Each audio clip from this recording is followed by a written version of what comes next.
Hello guys, आपण आता 1.5 movement of inertia बघणार आहे. खूप इम्पॉर्टंट असा पॉईंट आहे, कारण की याच्यावरती तुमचं बराचसा जवळपास अर्धा लेसनच डिपेंड आहे रोटेशनल डायनामिक्सचा. तर कन्सेप्ट काय समजून घ्या. पहिल्यांदा बेसिक कन्सेप्ट मी सांगतो तुम्हाला, जे ऑलरेडी आपण बघितलेलं. पहिलं, आत्तापर्यंत आपण काय शिकलो की आपण प्रत्येक गोष्टीला चेंज करून घेतलं म्हणजे रिप्लेसमेंट केलं. कशामध्ये? सर्क्युलरमध्ये. डिस्प्लेसमेंट आपण बघितलं होतं. काय बघितलं होतं? डिस्प्लेसमेंटला आपण रिप्लेस कशाने केलं होतं? अँगलच्या सर्क्युलर मध्ये अँगुलर डिस्प्लेसमेंट. करेक्ट. त्याच्यानंतर अजून काय केलं होतं आपण? वेलोसिटी. करेक्ट. वेलोसिटीला कशाने रिप्लेस केलं होतं आपण? Angular velocity. नंतर ऍक्सेलरेशनला कशाने रिप्लेस केलं होतं? Angular acceleration. आपण हे सगळं म्हणजे अल्फा, ओमेगा, करेक्ट, हे सगळ्या गोष्टींनी आपण रिप्लेस केलं होतं. अजून एक आठवत असेल तर टॉर्क, म्हणजे फोर्सला आपण रिप्लेस केलं होतं. काय? फोर्सला कशाने रिप्लेस केलेले आपण? हे टॉर्कने रिप्लेस केलेलं. आता आपण वेळ काय आलेली आहे इथे, आता आपण रिप्लेस काय करणार आहे? स्टडी कशाचा करायचा आहे माहितीये का आपल्याला? मासला रिप्लेस करायचं आहे. म्हणजे मासच्या ऐवजी काय येईल हे आपल्याला फाइंड करायचं. म्हणून आपण ही सगळी कन्सेप्ट बघणार आहे. आता बघा, खूप इम्पॉर्टंट असे पॉइंट आहेत. मासला आपण काय करायचंय? रिप्लेसमेंट करायचं. मग मासला रिप्लेसमेंट कशाने करतात हे आपण आता इथे बघायचं. आता आपण यासाठीच बघतोय की मुवमेंट ऑफ इनर्शिया असतं काय. हा पॉइंट इम्पॉर्टंट आहे. मुवमेंट ऑफ इनर्शिया काय दिलंय? Analogy quantity for mass. म्हणजे मासला कोण रिप्लेसमेंट करणार आहे आपण? इनर्शिया. ती कशी, ती आपण आता बघणार आहे. आता जसं सांगतो तसं फक्त इमेजिन करा. आता डोर एक कन्सिडर करा. इथे काय आहे? डोर आहे. तर डोर असो, विंडो असो, तुम्ही काही करू शकता. डोर आहे. आता डोरला तुम्हाला ओपन करायचं. ओपन करायचं म्हणजे तुम्ही इथे काय करणार आहे? फोर्स अप्लाय करणार आहे. तिथे फोर्स अप्लाय करणार आहे. मग तुम्ही बघितलं असतं ना, तर इथे काय असतं? त्याचे हिंजेस असतात. हिंजेस म्हणजे जिथे जॉईन केलेलं असतो ना, ते काय असतात? त्याला हिंज म्हणतात. सगळ्यांना हिंज माहित आहे. तर त्या हिंजनी काय करतो आपण? रोटेट करतो. तर याच्यावरती नीट बघा, इथे स्टेटमेंट खूप इम्पॉर्टंट आहेत. काय काय दिलेत इथे? काय लागणार आहेत? अँगुलर डिस्प्लेसमेंट होणार आहे त्याचं. म्हणजे आता सर्कल बघा, तुम्ही बघितलं असाल, डोर हा कसा फिरतो? जवळपास सर्क्युलर मोशन मध्ये फिरतो ना, म्हणजे रोटेट करतो तो. खरं तर पाहिलं तर एका जागेवरून दुसऱ्या जागेवर मूव्ह करतो. आता हे डिपेंड कशावरती असतं? हे खूप इम्पॉर्टंट आहे. आता हे जे सगळं होतं ना, म्हणजे काय होणार आहे? हे जे इफेक्ट होतात, म्हणजे डोर एका जागेवरून दुसऱ्या जागेवर जातात, हे इफेक्ट दोन गोष्टीवर डिपेंड असतात. नीट समजून घ्या. दोन गोष्टी कशाचं? पहिलं असणार आहे मास, म्हणजे त्या डोरचं मास किती आहे. आणि दुसरं असं की डिस्टन्स. डिस्टन्स पण कुठून कुठपर्यंत? From axis of rotation. म्हणजे तुमचं ऍक्सिस कुठे आहे हे पण इम्पॉर्टंट. आता बघा ऍक्सिस, आता तुम्ही बघितलं तर ह्याला काय म्हणणार आहे आपण? ऍक्सिस. हा पॉइंट काय झाला? तुमचा ऍक्सिस आहे ना. जर मी आता डोर चेंज केला आणि असा डोर लावला, ओके, आता ऍक्सिस कुठे आहे? बरोबर मध्ये आहे. म्हणजे तुम्ही इथूनही फोर्स लावू शकता, इथूनही फोर्स लावू शकता. आता डिस्टन्स मला सांगा. इथे डिस्टन्स हे खूप जास्त, याला R1 म्हणूया. इथे काय असणार आहे? मग इथे इकडचं आणि इकडचं दोन्ही डिस्टन्स समजा इक्वल आहे, R1 R2. पण डिस्टन्स कमी झालं. पण डिस्टन्स कमी झालं तर इनर्शियावरती सुद्धा इफेक्ट पडतो. म्हणजे आता ते पुढे बघू आपण. आता म्हणजे कळलं का तुम्हाला? ही इफर्ट, म्हणजे एफर्ट आपल्याला जास्त कधी लागणार आणि कमी कधी लागणार, हे कशावरती डिपेंड आहे? तुमच्या ऍक्सेस आणि मास, ह्या दोन गोष्टीवरती. सिंपल आहे ना. हलका असेल तर लवकर जाईन, वेट असेल, मास जास्त असेल तर थोडं जास्त आपल्याला फोर्स वगैरे लावायला लागेल. मग त्या प्रकारेच नक्की काय आहे ह्या दोन कन्सेप्ट? आता ह्या दोन कन्सेप्ट वरतीच आपण काय डिपेंड असतं? मुवमेंट ऑफ इनर्शिया हे डिपेंड असतं. आता आपण ते बघूया की मुवमेंट ऑफ इनर्शिया असतं काय वगैरे, सगळं डिपेंड बघूया. पण तुम्हाला एक कळलं की मासला आपण रिप्लेसमेंट कुणी करणार आहे? इनर्शिया. नुसता मास नाही, मास बरोबर डिस्टन्स सुद्धा येणार आहे. तर दोघांना रिप्लेसमेंट कुणी करणार आहे? आपण इनर्शिया. ते कसं ते बघणार आहे. परत सांगतोय की जे काही एफर्ट होणार आहेत त्या डोअरवरती, त्या दोन गोष्टीवर डिपेंड असणार आहेत, मास आणि डिस्टन्स फ्रॉम अ ऍक्सिस. बरोबर. त्याच्यावरतून तुम्ही कसं त्याचं काय त्याच्यावर फोर्स लागणार आहे, कसे लागणार आहे, तो किती रोटेट करणार आहे, का कधी तो थांबणार आहे का होणारच नाही, ह्या सगळ्या गोष्टी डिपेंड करतात. तर ते आपण बघूया की मुवमेंट ऑफ इनर्शिया काढतात तरी कसा. सगळ्यांना हे समजलं असेल तर याचा एकदा स्क्रीनशॉट घ्या. आपण मेन पॉईंट करूया. हे मी रफ करून घेतो.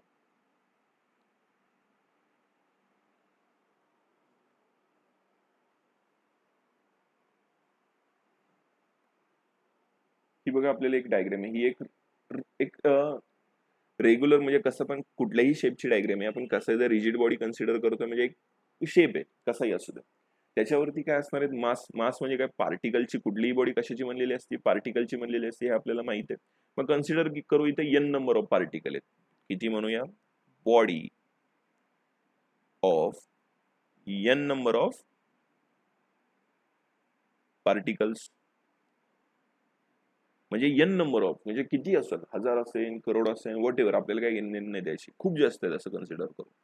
आता प्रत्येक पॉईंट मध्ये डिस्टन्स ह्या ऍक्सेस पासून काय असणार आहे हा ऍक्सेस आहे ना मग या ऍक्सेस पासून प्रत्येक पॉईंट मासचा डिस्टन्स वेगळा असेल म्हणजे असं कन्सिडर करा इथे एक मास आहे हा मास नंबर काय म्हणूया 4 याला आर किती म्हणणार आहे आपण 4 इथे एक मास आहे समजा इथे काय म्हणणार आहे R5 प्रत्येक असे 1000 असतील म्हणजे प्रत्येकाचा डिस्टन्स वेगवेगळा काहीतरी या कॉर्नरलाच असेल बरोबर इथे असं इथनं इथपर्यंत डिस्टन्स सुद्धा काय असणार आहे मग डिफरंट असणार आहे मग काय मी कन्सिडर करतोय आता प्रत्येकाचं मास कन्सिडर करतोय पहिल्यांदा एन नंबर ऑफ पार्टिकल आहे मग पहिल्यांदा काय करतोय मासेस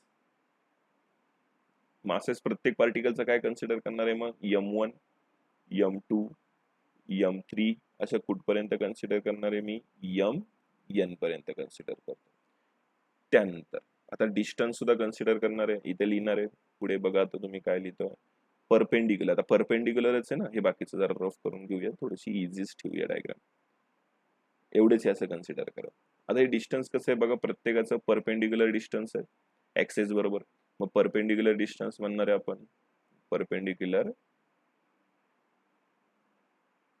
डिस्टन्स आता परपेंडिक्युलर डिस्टन्स बघू शकता तुम्ही काय म्हणणार आहे R1 R2 वगैरे म्हणले आपण मग R1 R2 त्यानंतर काय R3 आणि कुठपर्यंत घेणार आहे एन नंबर ऑफ पार्टिकल म्हणजे काय म्हणणार आहे RN ह्या दोन गोष्टी समजलेल्या आहेत आता इथे काय होणार आहे इथे हे कुठल्या तरी कशाने रोटेट करणार इथे दिले बघा कशाने रोटेट करतोय तो अँग्युलर वेलोसिटी किंवा अँग्युलर स्पीड म्हणूया ते काय ओमेगा आणि हे सगळ्या पार्टिकल साठी काय असणार आहे सेम म्हणजे M1 M2 M3 सगळ्यांसाठी कॉमन आहे ना तो म्हणजे ओमेगा हे काय सगळ्यांसाठी कॉमन आहे मग आता ओमेगा तो सगळ्यांसाठी सेम आहे वाटलं तोही स्टेट मी ते लिहितो मी काय लिहिणार आहे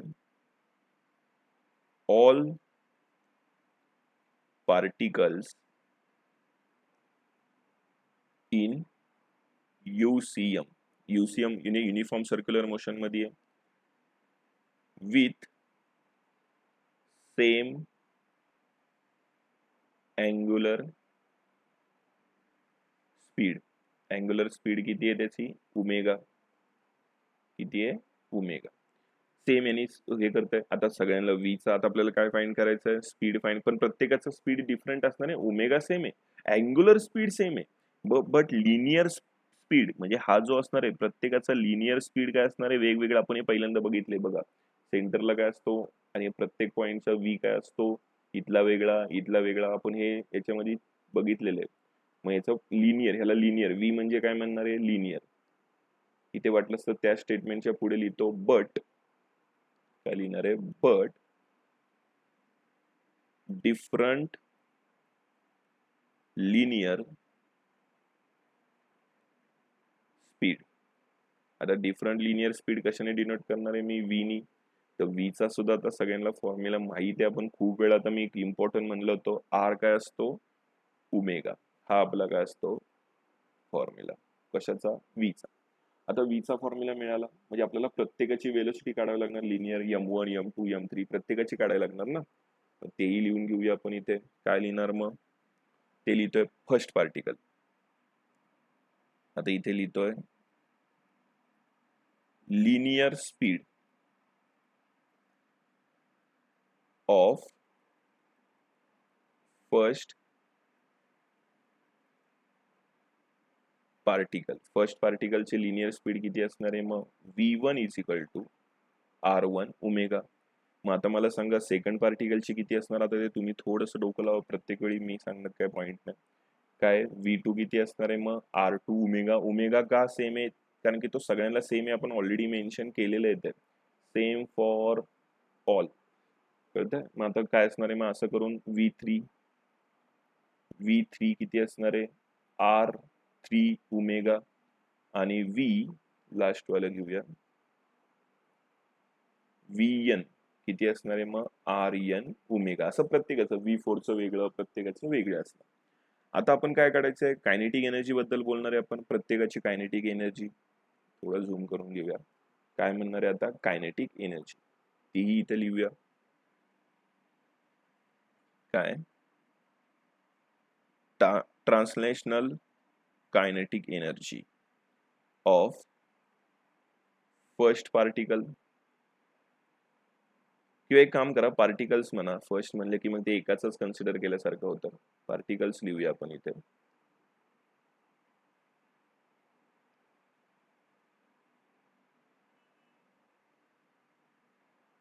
कळतंय? आणि इथे सुद्धा काय म्हणूया, पार्टिकल्स.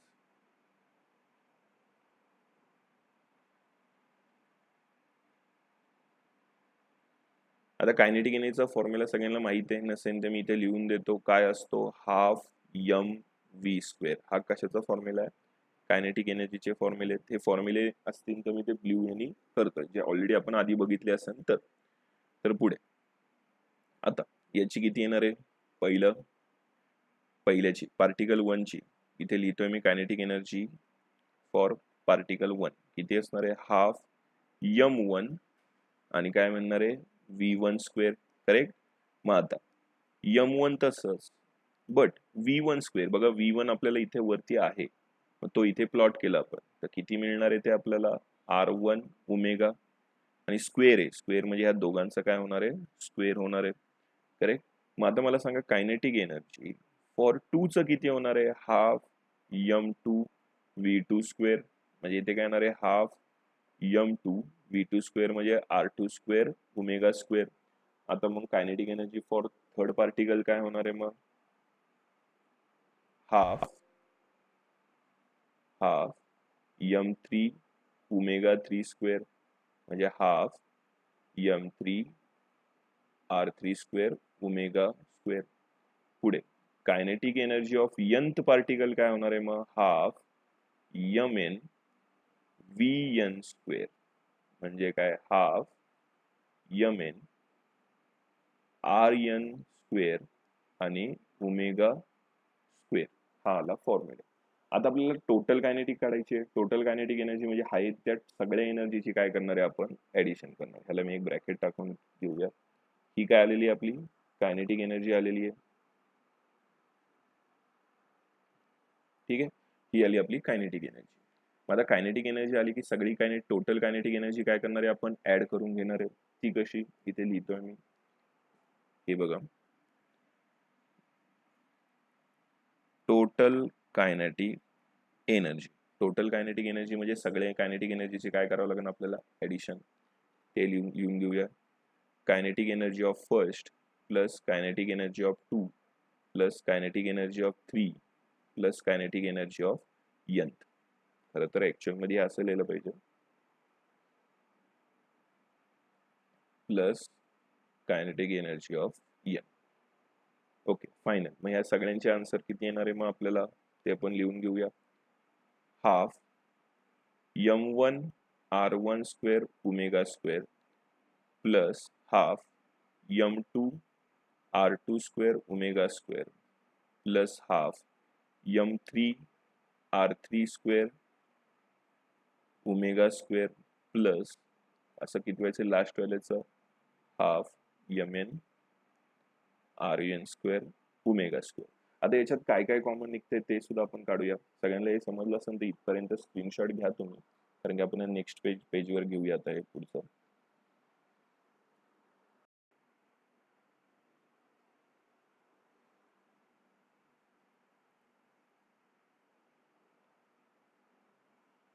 तर आता पुढे बघा, इथे आपण काय करणार आहे.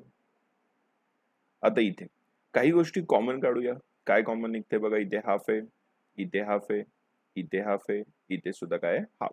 मग हाफ कॉमन निघतो आपला, तुम्ही बाहेर लिहिला. त्यानंतर अजून एक गोष्ट कॉमन निघते, बघू शकता तुम्ही इथे काय ओमेगा स्क्वेअर, इथे सुद्धा काय ओमेगा स्क्वेअर, इथे सुद्धा ओमेगा स्क्वेअर. मग कॉमन काय नाहीये ते ब्रॅकेट मध्ये लिहितोय मी, काय m1 r1 square plus m2 r2 square plus m3 r3 square plus पुढे काय लिहिणार आहे मग m rn स्क्वेअर. बरोबर. आणि आता काय राहिलं मग आपलं ओमेगा, तो बाहेर लिहूया, ओमेगा स्क्वेअर बाहेर लिहिलं. आता ही टोटल एनर्जी म्हणजे कुठली एनर्जी असते, प्रत्येक पार्टिकलची एनर्जी काढतोय ना आपण. म्हणजे काय बघा, तुम्हाला दाखवतो मी, ही डायग्राम आहे आपली. ह्या डायग्राम मधले प्रत्येक पार्टिकलची एनर्जी काढतोय आपण, कायनेटिक एनर्जी. मग सगळ्यांची एनर्जी एकत्र केली तर ती काय करते, रोटेशन करतोय ना. मग ही टोटल एनर्जी म्हणजेच काय आपली रोटेशनल एनर्जी. हे मी इथे मेन्शन करून देतो. हे बघा इथे काय लिहिणार आहे आपण, rotational energy. Rotational kinetic energy बद्दल बोलतो. मग आता याच्यात पुढे काय येणार आहे, नीट बघा. हाफ तसाच. आता बघा हा पॉइंट खूप इम्पॉर्टंट आहे. हे मी आधीच समजलं असेल तर हे थोडं रफ करतो, कारण की खूप कलर वगैरे आले की कन्फ्युज नको व्हायला.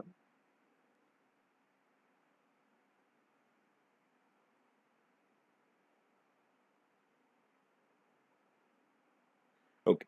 आता बघा, आता हे जे काही ब्रॅकेट मध्ये आहे त्याला आपण काहीतरी कन्सिडर करणार आहे. मग आता त्याला काय कन्सिडर करणार आहे हे बघणं खूप इम्पॉर्टंट आहे. त्याला मी काय कन्सिडर करतोय, आय कन्सिडर करतोय. काय कन्सिडर करणार आहे मी त्याला, आय. आणि ओमेगा स्क्वेअर आहे तो मी परत घेतला. ही झाली म्हणजे काय, कायनेटिक एनर्जी फॉर रोटेशन. मी परत लिहितोय, kinetic energy for rotational motion. हे मिळाली माझी फायनल आन्सर.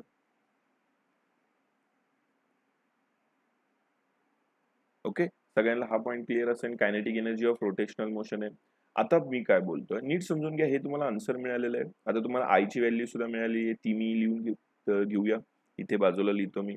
आय ची व्हॅल्यू किती होती, आय इज इक्वल टू काय होतं, m1 r1 square plus m2 r2 square plus dot dot dot आणि पुढे काय होतं mn rn स्क्वेअर. हे तुमचं आन्सर होतं. खरं तर ऍक्च्युअल मध्ये आपण आतापर्यंत बघितलेलं आहे. बर, मेन एम काय होतं आपलं, की आपण रिप्लेसमेंट कशाची शोधत होतो, मासची. तर आता तुम्ही बघा, आता थोडस नीट विचार करून इथे बघा तुम्ही काय बोलतो. ट्रान्सव्हर्सल कायनेटिक एनर्जी आता दोन प्रकारची असं इथे लिहितोय. काय लिहिणार आहे, ट्रान्सलेशनल कायनेटिक एनर्जी. म्हणजे एका लाईन मध्ये असल्या ती कायनेटिक एनर्जीचा फॉर्म्युला काय असतो, kinetic energy is equal to half m v square. Okay. आता इथे बघा पुढे पुढे दुसरं मी म्हणतोय rotational kinetic energy. Rotational kinetic energy. आता रोटेशनल कायनेटिक एनर्जीचा फॉर्म्युला काय असणार आहे, kinetic energy is equal to half I omega square. आता तुम्ही नीट इथे जर बघितलं तर याच्यामध्ये काय इक्वल आहे, हाफ इथे सुद्धा आहे आणि इथे सुद्धा हाफ आहे. इथे यम नी आपण रिप्लेस कुणाला केलेलं आहे, इथे आय ने केलेलं आहे. ओके, म्हणजे तुमच्या इथे बऱ्याचशा गोष्टी क्लिअर झाल्या असतील. पण इथे यम नुसता यम आहे, इथे आय, बट आय म्हणजे काय येते यम आर स्क्वेअर. आणि व्ही ला कुणी केलेलं आहे, ओमेगा. म्हणजे इथे स्टेटमेंट लिहिणं गरजेचं आहे इथे. आता मी काय स्टेटमेंट लिहितोय नीट समजून घ्या. इम्पॉर्टंट असं स्टेटमेंट लिहितोय इथे. पहिला पॉइंट, त्यातला पहिला पॉइंट काय आहे, आय रिप्लेस मास. आय नी कुणाला रिप्लेस केला, मास. आणि second point, angular speed. Angular speed कोण होतं, ते ओमेगा. ओमेगानी कुणाला रिप्लेस केलेलं आहे, रिप्लेस कुणाला केलेलं आहे, वेलोसिटी. ती वेलोसिटी कुठली होती, लिनियर. लिनियर वेलोसिटी किंवा लिनियर स्पीड म्हणूया आपण इथे, लिनियर स्पीड. ती काय होती, व्ही. हे आपल्याला दोन कायनेटिक एनर्जीच्या फॉर्म्युल्यातून समजतं. इथेही मी ब्रॅकेट करून घेऊया.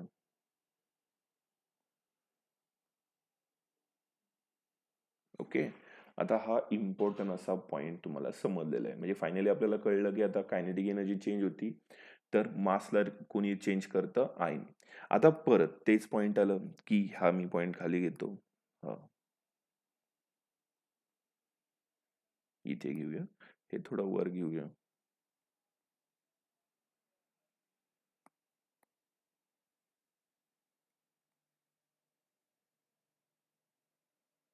ओके.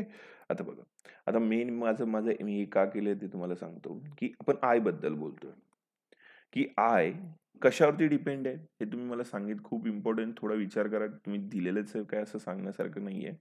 इथे बघा, डिपेंड्स ऑन 2 पॉइंट आहेत ज्याच्यावरती डिपेंड येते. कमीत कमी फॉर्म्युला बघून तरी सांगू शकता तुम्ही कशावरती डिपेंड आहे. पहिलं काय आहे, मास डिस्ट्रीब्युशन, की मास कसं डिस्ट्रीब्यूट केलेलं आहे याच्यावरती आहे. त्यानंतर सेकंड कशावरती आहे, मास, एक मिनिट तुम्हाला थोडं सोप्या शब्दात सांगतो, डिस्ट्रीब्युशन ऑफ मास. आणि पुढे काय लिहिलेलं आहे आपण, पुढे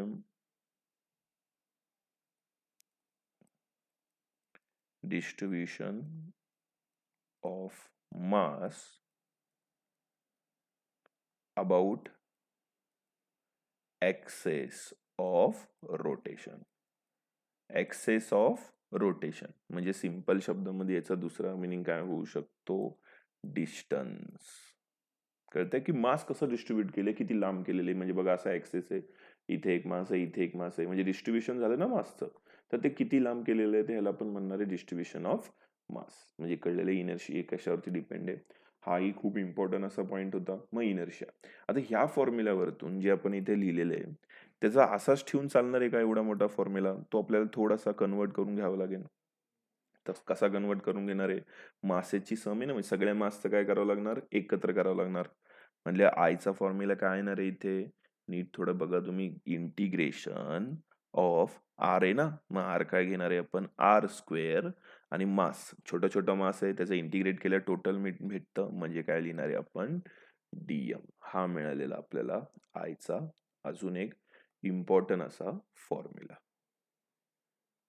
ओके. हा आहे तुमचा मुवमेंट ऑफ इनर्शिया. आय म्हणजे काय, मुवमेंट ऑफ इनर्शिया. परत सांगतोय मी इथे, आय म्हणजे काय असतं, मुवमेंट ऑफ इनर्शिया. परत सांगतोय, मुवमेंट ऑफ इनर्शिया. नेहमी लक्षात ठेवायचं आहे, भरपूर वेळा तुम्हाला येणार आहे की काय काय बोलणार आहे, मुवमेंट ऑफ इनर्शिया कुठे कुठे येतं, काय काय येतं, ते तुम्हाला प्रत्येक वेळी सांगता यायला हवं की मुवमेंट ऑफ इनर्शिया काय असतो. आता जसं जसं तुमचं डायग्राम बदलणार आहे किंवा जसं जसं ऑब्जेक्ट बदलणार आहे, मुवमेंट ऑफ इनर्शिया सुद्धा काय होणार आहे, चेंज होणार आहे. हे प्रत्येकाने आपल्या नोटबुकमध्ये याचे प्रत्येकाने नीट, जसे मी लिहून देतोय तसे तुम्ही नोट्स काढणं गरजेचं आहे. तर तुम्हाला हे पॉईंट समजणार आहेत, नाही तर काहीही फायदा होणार नाही. हे असंच्या असंच राहून जाईल. तुम्ही याचा स्क्रीनशॉट घ्या, खूप इम्पॉर्टंट असे पॉईंट आहेत. आणि लिहूनच घ्या कुठेतरी तुमच्या नोटबुकमध्ये, याचं पूर्ण डिटेलमध्ये प्रत्येक शब्दाचं मिनिंग हवं आहे, तर तुम्हाला समजणार आहे. नाहीतर ह्याचा प्रॉब्लेम तुम्हाला राहणार, कारण की याच्यावरती तुम्हाला नीटला, जेईला किंवा सीईटीला खूप क्वेश्चन विचारले जातात मुवमेंट ऑफ इनर्शिया बद्दल. तर तुम्ही बघितलं इथे काय काय केलेले आहे आपण, सगळ्यांना कायनेटिक एनर्जी फाइंड केली. कायनेटिक एनर्जी वरतून आपण आयची पण व्हॅल्यू काढलेली आहे, काय वगैरे आपल्याला याच्यावरतून डिटेलमध्ये समजून जाते. ठीक आहे. आता याच्यानंतर आपण काढणार आहे movement of inertia about the different figures. Different figures म्हणजे काय, डिस्कच्या अराउंड काय असेल, रिंगच्या अराउंड काय असेल, हे आपण बघणार आहे. ठीक आहे. याचा स्क्रीनशॉट घ्या, आपण पुढे घेऊ. आता बघा, इनर्शिया हे एक पॉइंट खूप इम्पॉर्टंट आहे. मास जेवढा जास्त तेवढा इनर्शिया सुद्धा काय असणार आहे, जास्त. आतापर्यंत आपण बघितलं की मासला कुणी रिप्लेस केलेलं आहे, आयने रिप्लेस केले. हे लिनियर मध्ये असतं आणि हे कशामध्ये असणार आहे, हे काय असणार आहे, लिनियर मध्ये असणार आहे, आणि हे कशात असणार आहे, रोटेशन मध्ये. म्हणजे आपण समजलं की मासला आयने रिप्लेस केलं, म्हणजे मास जेवढं जास्त असणार, मुवमेंट ऑफ इनर्शिया तेवढंच काय असणार आहे, जास्त असणार आहे. सिंपल आहे बघा, दोन पर्सन आहेत, एक सुमो रेसलर, एक नॉर्मल पर्सन आहे. मला सांगा, सुमो रेसलरचं मास समजा आपण M1 म्हणतोय आणि याचा मास काय म्हणतो, M2. तर M1 मोठा आहे का M2 मोठा आहे, हे काय सांगण्यासारखं पॉईंट नाहीये. बघून सांगू शकता, M1 मोठा आहे, M2 काय छोटा आहे. तर मला सांगा, मुवमेंट ऑफ इनर्शिया कुणाचा असणार जास्त, 1चा जास्त असणार आहे का 2चा? मग याचा I1 सुद्धा काय असणार आहे, जास्त असणार आहे, आणि याचा काय असणार आहे, कमी असणार आहे. एकदम सिंपल शब्दात इथे बघा तुम्ही, इम्पॉर्टंट दिलेले मार्क करून. काय दिले, रेजिस्ट. इनर्शिया म्हणजे काय, ह्या पॉइंटचा अर्थ दिलाय. काय करतात, object resist the change the state of motion, म्हणजे काय करतो, ऑब्जेक्ट चेंज करतं, रेजिस्ट करतं, स्वतःला बदलण्याला नकार देतं. म्हणजे अजून एक सिंपल शब्द म्हणजे सांगतो, सपोज असं इमॅजिन करा की आपल्याकडे एक ट्रकचं व्हील आहे आणि एक सायकलचं व्हील आहे. ओके, हे सायकलचं आहे आणि हे काय, हे ट्रकचं आहे, हे कशाचं आहे, बायसिकलचं आहे. आणि काय की एक असा स्पीड ब्रेकर आला, थोडा आता खाली जागेला हा, काय इथे आपल्याकडे एक स्पीड ब्रेकर आहे असं कन्सिडर करा. हे काय करतं, एक स्पीड ब्रेकर वरतून चाललेलं आहे, इथे स्पीड ब्रेकर आला. मग थोडे विचार करा की कुठलं चाक इथे थांबणार आहे आणि कुठलं निघून जाणार आहे. हे दोन्ही या डायरेक्शनला काय करतं, चाललेले. दोघांची वेलोसिटी समजा सेम आहे असं कन्सिडर करा, व्ही आहे दोघांची वेलोसिटी. तर थोडं बघून सांगा की कोण तिथे स्पीड ब्रेकर क्रॉस करून जाईन आणि कोण जाणार नाही. तर आत्ता जे सांगितलं स्टेटमेंट वरती सगळं डिपेंड आहे. काय दिले, resist the change of state of motion, म्हणजे रेजिस्ट करतं. म्हणजे आता हे चाललेत ना, ते रेजिस्ट करणार थांबायला. बट सगळ्यात जास्त रेजिस्ट कोण करणार, ज्याचा जास्त मास असणार तो जास्त रेजिस्ट करणार, ज्याचा मास कमी तो रेजिस्ट करणार कमीच. मग आता मला सांगा कोण रेजिस्ट कमी करणार आहे, बायसिकल लवकर क्रॉस होणार आहे का याच्या, नाही, कारण की मास कमी तर इनर्शिया कमी. इथे काय, याचा मास जास्त तर इनर्शिया सुद्धा काय असणार आहे, जास्त. इनर्शिया जास्त तर हा रेजिस्ट सुद्धा काय करणार, जास्त, बदलणार नाही स्वतःला. म्हणजे याचं मोशन आहे तो कंटिन्युअस ठेवणार. म्हणजे थोडंफार आता ते काही झालं तरी त्याला ब्रेक थोडासा फरक पडणार, बट ऍक्च्युअल मध्ये रेजिस्ट काय करणार, जास्त. म्हणजे मी बदलणार नाही, ही पोझिशन कोणाची असणार आहे, ट्रकची. आणि बदलणार कोण आहे, फास्ट, सायकलचं बदलणार आहे. ओके, एकदम सिंपल आहे. बघा इथे अजून पॉईंट इम्पॉर्टंट खाली पॉईंट दिलेले आहेत. काय आपलं, काय डिपेंड ऑन मास, म्हणजे काय दिलंय, जेवढं biggest the mass biggest the inertia, म्हणजे जेवढं जास्त मास तेवढं इनर्शिया सुद्धा काय जास्त. एकदम सिंपल आणि इम्पॉर्टंट पॉईंट आहे. तुम्हाला नीटला वगैरे विचारलं जातात की काय कोणाचा इनर्शिया जास्त, दोन ऑब्जेक्ट देतात तर ते तुम्हाला कळलं पाहिजे की इनर्शिया वगैरे कोणाचे जास्त असतात. एकदम सिंपल पॉईंट आहे. याच्यातून मला एकच पॉईंट सांगायचा होता की ज्याचा इनर्शिया जास्त असतो त्याचं मास सुद्धा काय असतं, जास्त. हे सायकलचं याचं तुम्ही एक्झाम्पल मी सांगितलेलं. अजून एखादं एक्झाम्पल तुम्ही थोडं विचार करून सांगू शकता. हे सुमो रेसलरचं सुद्धा आहे. मला सांगा कोण रेजिस्ट करणार आहे बदलण्यावरती, सिंपल आहे ना. एक सुमो रेसलर थांबलेला आहे, त्याला दुसरा ऑब्जेक्ट ढकलला तर तो हलणार आहे का, नाही, तो रेजिस्ट करणार आहे. मी नाही बदलणार, मी थांबलोय तर थांबलोय.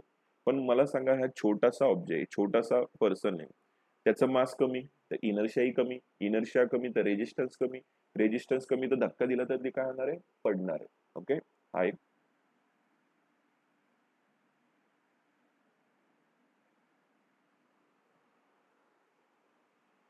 ओके, आता बघा फोर्स अँड टॉर्क. फोर्स कधी यूज करायचं, लिनियर मोशन असल्यावरती, आणि हे कधी यूज करायचं, रोटेशनल मोशन असल्यावरती.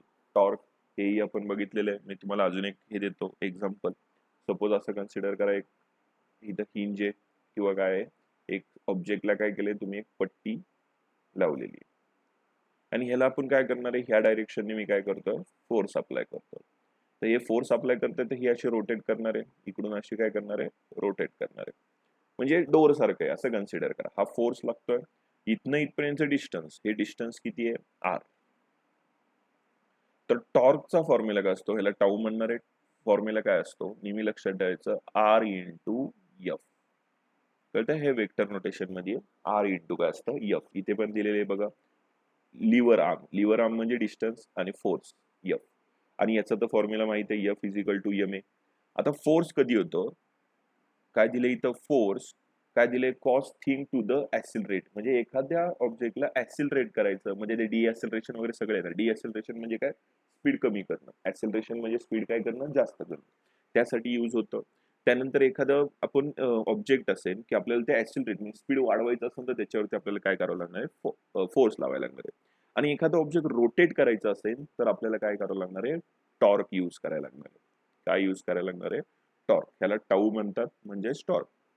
म्हणजे समजलं मला, एखादा ऑब्जेक्ट रोटेट करायचं आपल्याला काय लावणार आहे, टॉर्क लावायला लागणार आहे. टॉर्कचा फॉर्म्युला असतो फोर्स इंटू डिस्टन्स. त्याचे बघा याचं युनिट काय, न्यूटन. याचं काय असतं, मीटर न्यूटन. आता का मीटर न्यूटन हे तर समजलंय तुम्हाला. डिस्टन्स कशात मोजतात, आर म्हणजे काय, डिस्टन्स मीटर मध्ये मोजतात. फोर्स कशात मोजतात, न्यूटन मध्ये. मग काय आलं, एम एन किंवा एन एम, दोन्ही सेमच आहेत. ओके, हे इथपर्यंत सगळ्यांना समजलंय. आता आपण प्रत्येक ऑब्जेक्टचा मुवमेंट ऑफ इनर्शिया कसा फाइंड करायचा त्याबद्दल डिटेलमध्ये शिकूया.